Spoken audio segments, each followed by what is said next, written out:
Hello everyone, I hope you all are doing great. तो आज की क्लास में हम करेंगे मजबूरी वाले वाक्य।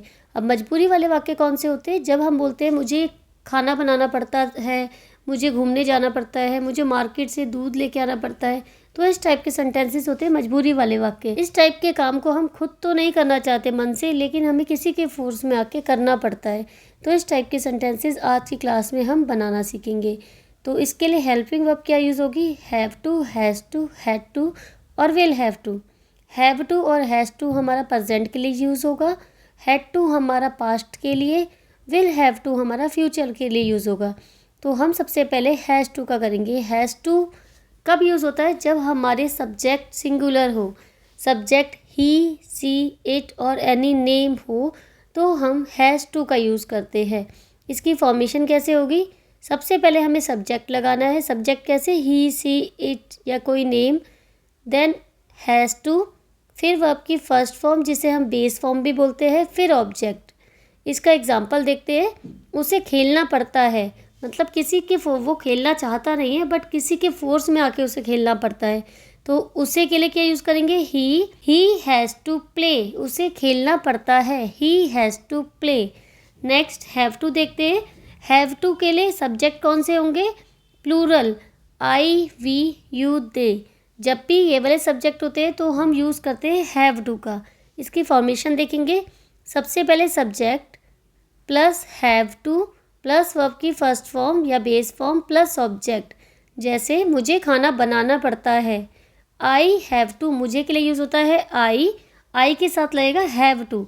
आई have to cook, I have to cook.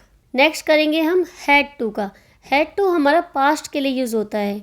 जब हमें बीती बातें बतानी हो, मुझे खाना बनाना पड़ता था, मुझे घूमने जाना पड़ता था, तब हम यूज़ करते हैं हैड टू का। हैड टू में एक बहुत आसान तरीका है कि सिंगुलर और प्लूरल दोनों के साथ ही हमें हैड टू का यूज़ करना पड़ता है। हमें ये नहीं सोचना कब हैज़ लगेगा कब हैव लगेगा, चाहे सिंगुलर हो चाहे प्लूरल, दोनों के साथ ही हैड टू का ही यूज़ करना है। अब इसका फॉर्मेशन देखते हैं। Subject plus had two plus verb की फर्स्ट फॉर्म या base form plus object. Sentences देखेंगे तो आपको क्लियर होगा और अच्छे से। मुझे सुबह जल्दी उठना पड़ता था, पास्ट की बात है, उससे पहले सुबह जल्दी उठना पड़ता था, तो मुझे के लिए लगाएंगे आई हैड टू, उठने को बोलते हैं get up. I had to get up early in the morning, I had to get up early in the morning. एक और देखेंगे।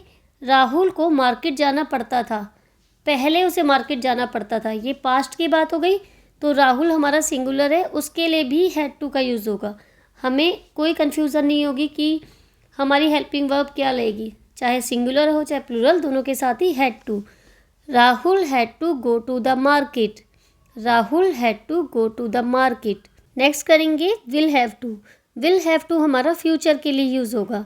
इसका फॉर्मेशन देखते हैं। Subject plus will plus have to, verb की फर्स्ट फॉर्म देन ऑब्जेक्ट। इसमें भी हमें कन्फ्यूज़न नहीं होनी चाहिए कि सब्जेक्ट के साथ हैज़ लगेगा हैव लगेगा, चाहे सब्जेक्ट हमारा सिंगुलर हो चाहे सब्जेक्ट हमारा प्लूरल हो, दोनों के साथ ही हैव टू ही लगेगा। विल हमारा फ्यूचर के लिए यूज़ होता है और उसके साथ हैव टू ही लगेगा, हैज़ टू नहीं लगाना। तो इसके सेंटेंसेस देखते हैं। मुझे खाना बनाना पड़ेगा, फ्यूचर में हमें खाना बनाना पड़ेगा बाद में, तो हम क्या यूज़ करेंगे?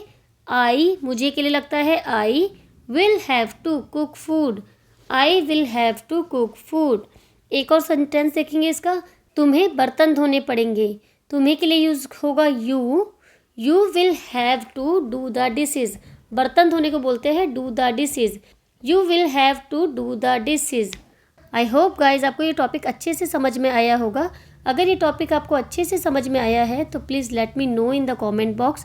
फिर भी अगर आपकी कोई क्वेरीज रह जाती है तो प्लीज़ मुझे कमेंट बॉक्स में बताइए। अगर वीडियो अच्छी लगी हो तो सब्सक्राइब शेयर लाइक करना ना भूलिए। Thank you.